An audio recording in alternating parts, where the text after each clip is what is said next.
Greetings, beloved. Thank you for tuning in today. It is the dream of many people to purchase homes.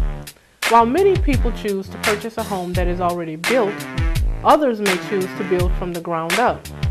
Either way, the builder is required to use a blueprint. A blueprint is defined as a design or plan put on paper for the purpose of constructing a building successfully. The same way construction workers follow the blueprint in order to successfully build a house, likewise, Christians who want to build a solid family must be willing to follow God's blueprint to do so. Stay tuned as we discuss the design that God has given us to follow, God's blueprint for family. Greetings all. We thank God for everyone that have tuned in for today's broadcast of God's Blueprint for Marriage. My name is Brother Hawk Bolden, and I have sitting on side of me my lovely and beautiful wife, Sister Antoinette Bolden, and we, as always, are glad to bring to you the word of the Lord concerning marriage. And we're just thankful to have this opportunity to come once again and share with you concerning the things that the Lord would have us to share. We will point out today that this show is not pre-scripted or anything like that. We just, whatever the Lord tells us to speak, that's what we say. And oftentimes we will start, have our mindset to speak on one thing, but oftentimes it will go somewhere else. And so we, sometimes we feel led by the Holy Spirit to go in a different direction. And that's just because there are people that are listening who need to hear something in particular. And we can't say, okay, Lord, but we're talking about this, so maybe hold off to the next time, No, we just go ahead and follow the Lord and the things that He would have us to say because we want the people to be blessed.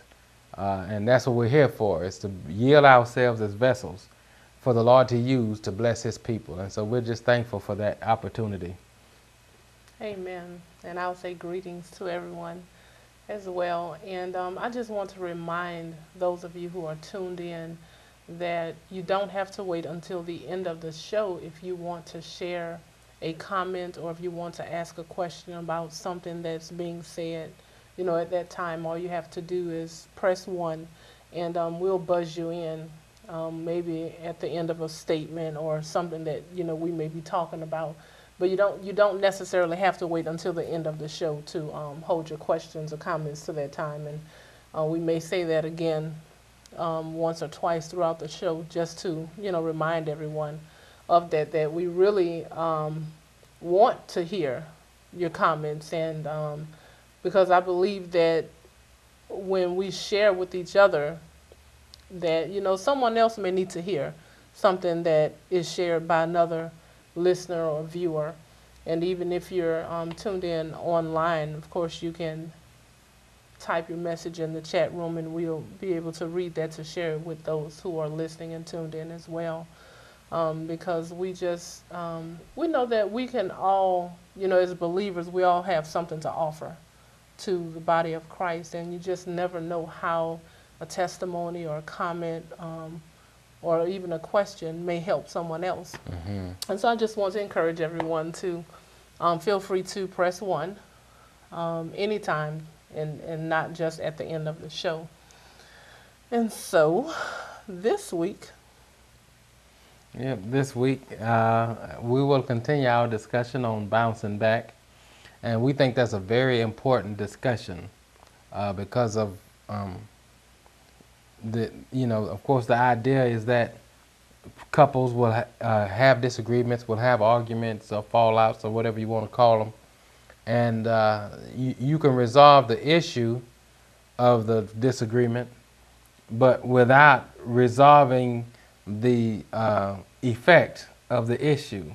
Mm-hmm. In other words, even after you have come to an agreement and a resolution concerning whatever issue there was between you two, there's still an effect there.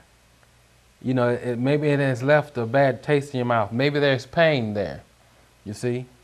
And so you have to, especially if you've gone about it the wrong way. Now, I'm a witness, me personally, I don't like it when my wife and I have disagreements, even after we resolve them. Sometimes, it's just the aftertaste of the whole thing, that can affect us. And so in this particular lesson, in this broadcast, we're learning how to bounce back. God wants us to get back to that point where we were before the argument or before the disagreement. And a lot of times people don't recognize that. A lot of times people don't understand that there is a need to bounce back. They just, okay, we resolved the issue, everything is fine. But you could still be huffing and puffing after the issue is resolved. You could still be upset about the way that it was handled. You could still be hurt by the way that it was handled. And so God wants us to bounce back. In other words, let's get back to the point of restoring one another. Let's restore each other. I need to know that you still love me the same way you loved me before the argument. Right. You see, and even though that should be the case, there's still a human element there that says that needs to be satisfied. In other words, I want to make sure that you don't see me in a different light or see me any differently, love me any differently, that you still love me, that you're still concerned. All of these things, I need to know that after we've resolved an issue, because these issues come up, and the reason why they come up, of course, is because of differences. And if we're not careful, we can allow differences to cause us to look at our spouse in a different way, maybe to lose respect for them, whatever the case is, you see. And so we have to, make sure that we bounce back. Okay, we're glued back together now. I feel the same way about you that you felt about me. And one way to do that is through affection, through just restoring. And my wife and I, this is something that we teach, that, as much time as you've taken to argue or to resolve an issue, whatever the case may be, you need to take just as much time, if not more time, to make up. Right. Okay, the issue is resolved, but let's love on one another. And that's what we're talking about concerning bouncing back. All right. And I want to just share something on a more personal note about myself. I noticed probably earlier this week, you and I were on the verge of having like a major disagreement. And, we kind of passed words, and then we came back shortly afterwards, and we kind of talked about it. And basically, we recognized the enemy at work in that. We didn't place the blame on each other, and we didn't continue to go down the path of disagreeing and let it turn into an argument or an all-out war. We recognized the enemy at work. And so then what we did was we came together, and said, okay, well, let's be prayerful. Let's be more alert. Let's be more mindful. Let's make sure we keep these doors closed so that we don't allow opportunities for the enemy to come in. And my personal testimony is that, we were not always in a place where we could do that, where we could recognize the enemy just within minutes of, something being said that could spark an argument. And so what I want to share with the listeners is that I know early on in our marriage, I was still dealing with hurt and residue from previous relationships that caused me to put up walls when it came to anything that could turn into an argument. And so whenever I saw something that could turn into an argument, or if I felt hurt about anything, I automatically put up a wall. And that would hinder us from resolving that very quickly. But what happened along the way is I allowed the word to work on me and allowed the Lord to heal me from all of that in the past. Now, whenever things like that come up, I don't see it as, oh, my spouse trying to hurt me, or I'm not just focusing on how much I don't like about it or the fact that I'm disappointed, but I look at it as, okay, we have an enemy that wants to come in and cause division. And so now my mindset has changed. So no longer, am I at a place where I feel like I have to protect myself from the one that God put me with based on things that happened in my past. But number one, I allowed the Lord to heal me. And so number two, I recognize who my real enemy is, and that anytime, like you said in previous weeks, anytime there's an argument that takes place, the devil is the author of that. Mm-hmm. And so then I can recognize that and say, okay, you know what?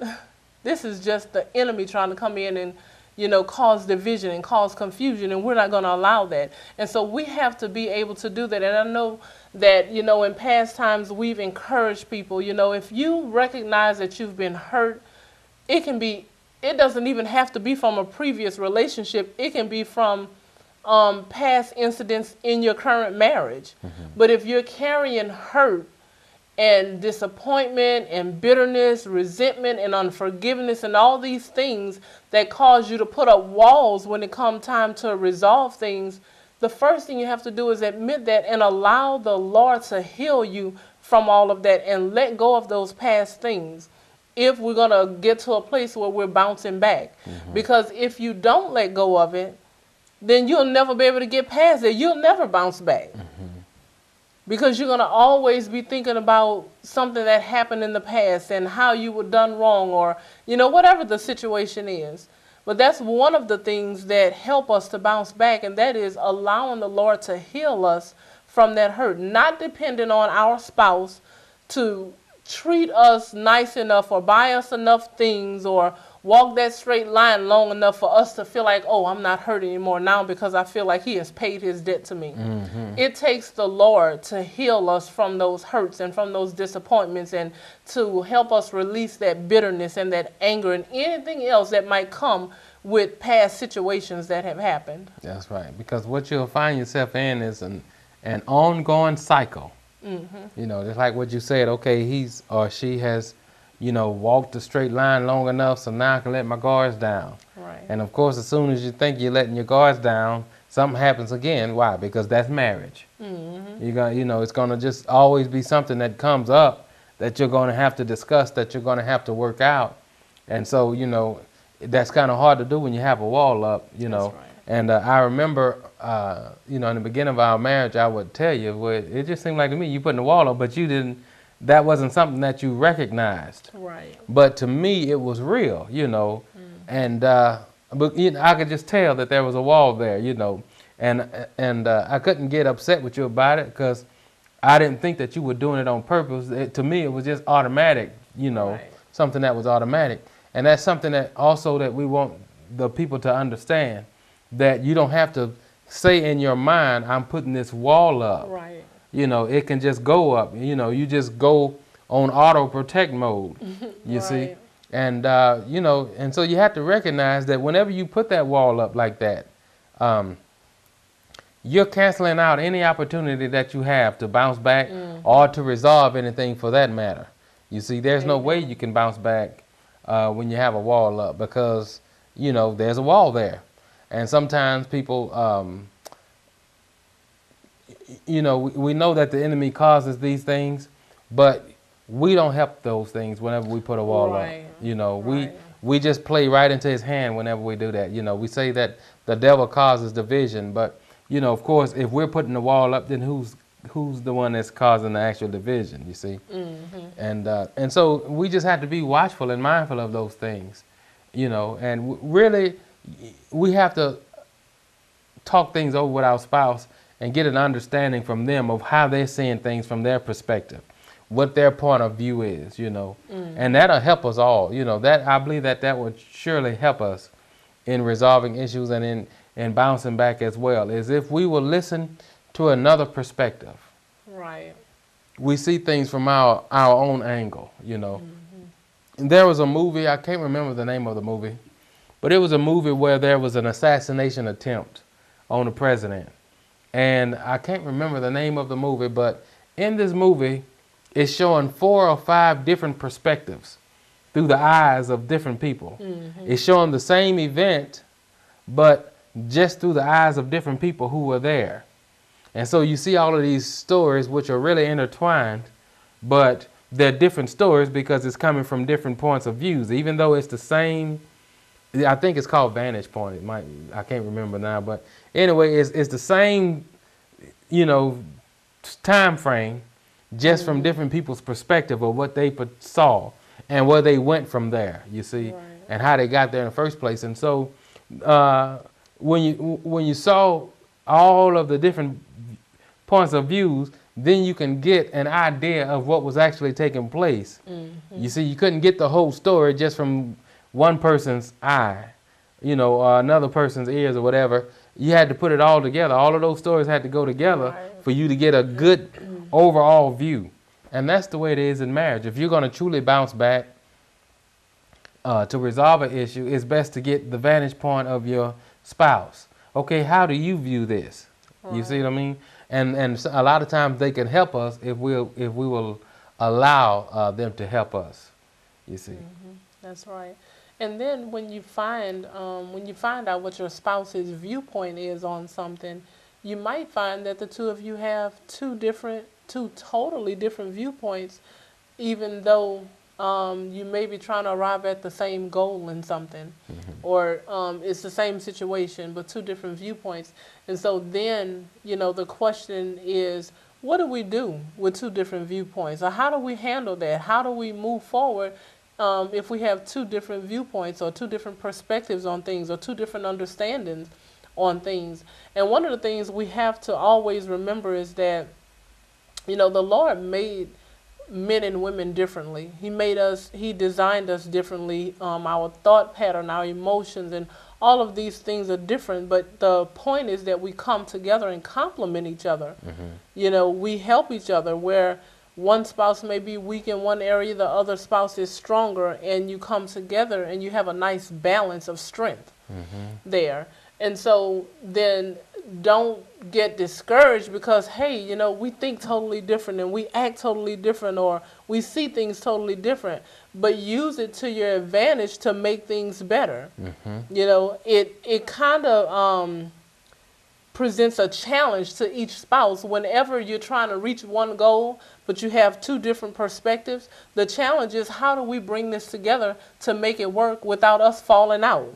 You know, without it becoming an issue, without it causing a wedge between us, or anything like that. And so it's something that, and I think you use the term, it can be a stumbling block or it can be a stepping stone. You know, and I think the point is that it really is supposed to be a stepping stone, that we use those differences, you know, that God put in us. We bring it together for us to be a stepping stone, for us to grow and for us to mature, for us to get closer, and for us to be able to resolve things and handle situations. That's right. And that's a good way. I'm glad you brought that out, because that's a good way to look at things, is that my wife's, our spouse's strong points doesn't have to be an object of content for me or for you.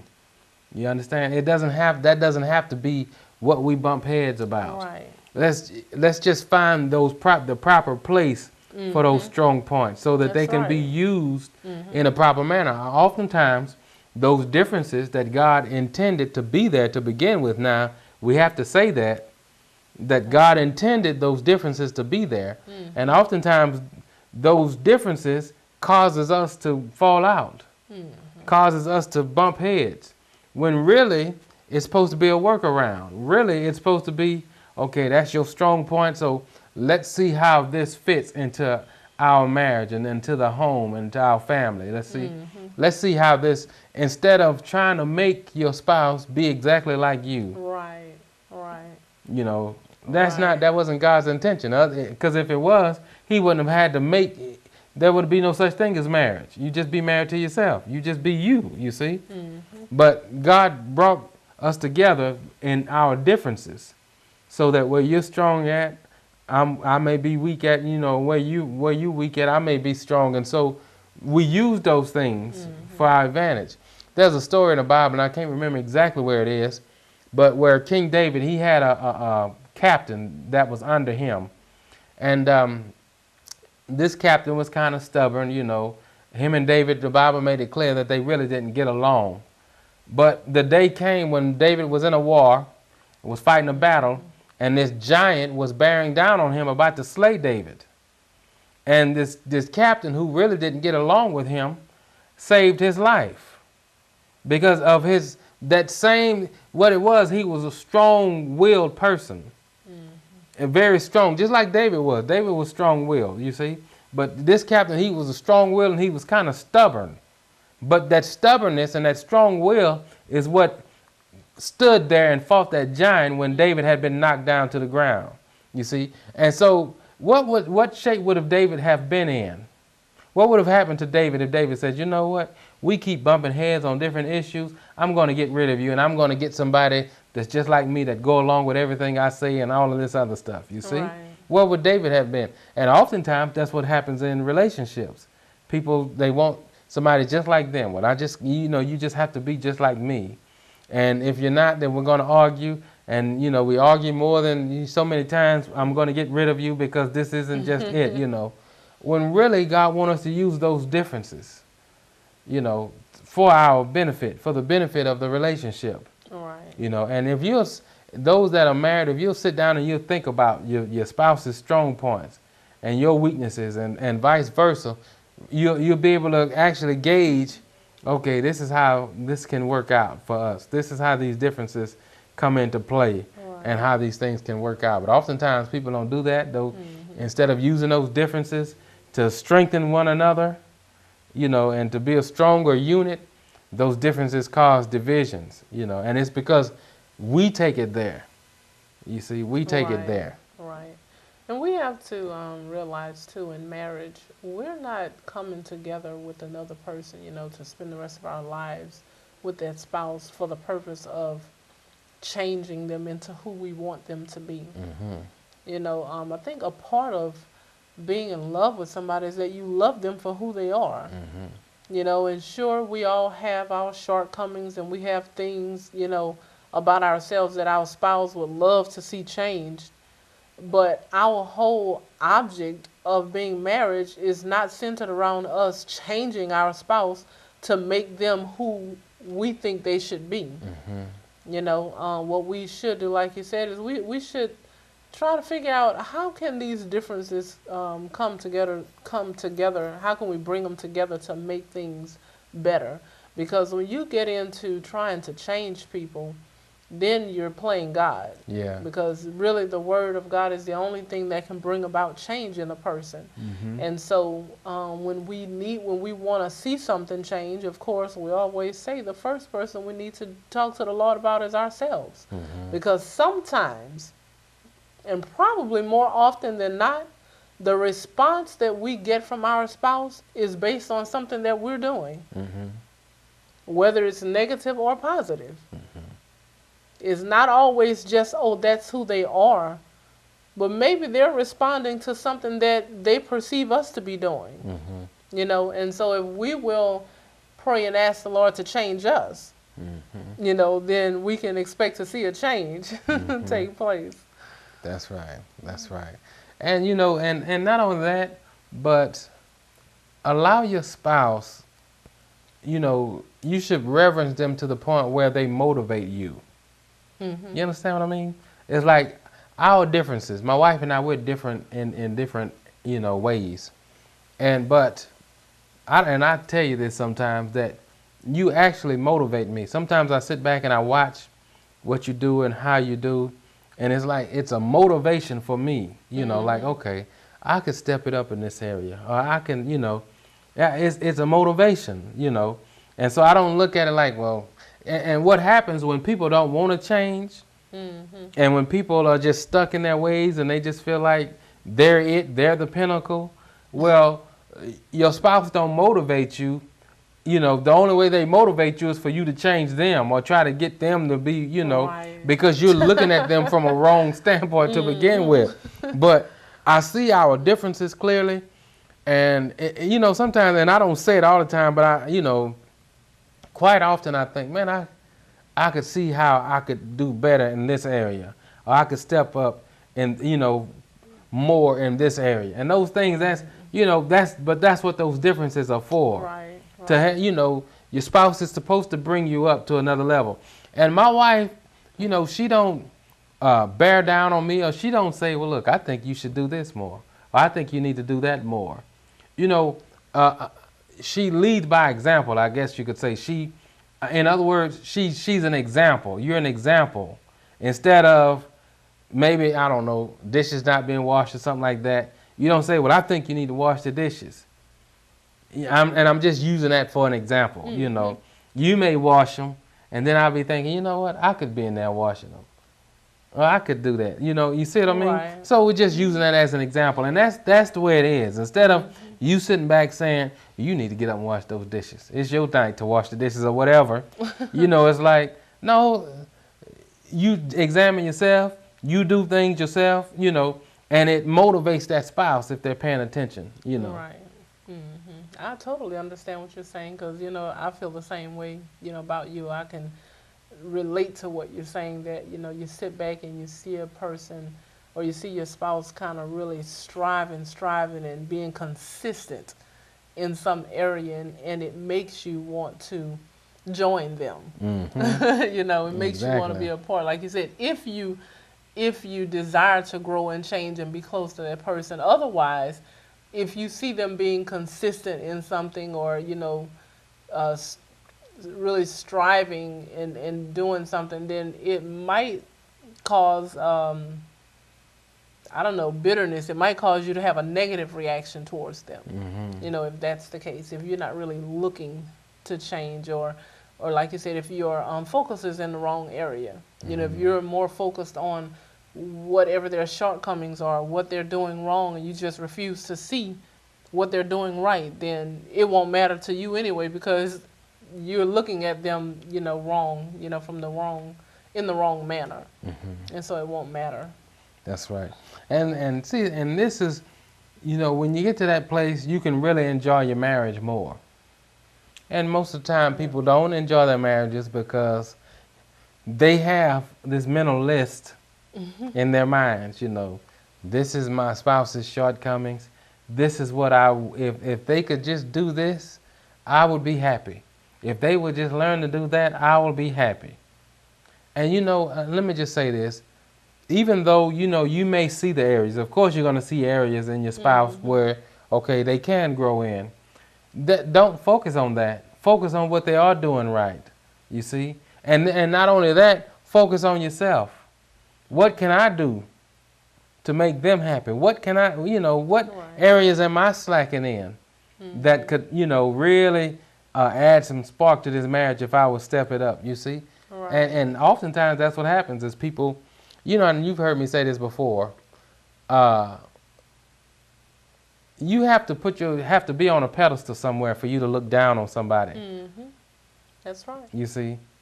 You have to, you know, you have to be on a pedestal for you to be able to look down at somebody. And that's not God's will. In the spiritual realm, you're both on the same level, whether you know it or not. You're both the same because you're both the same.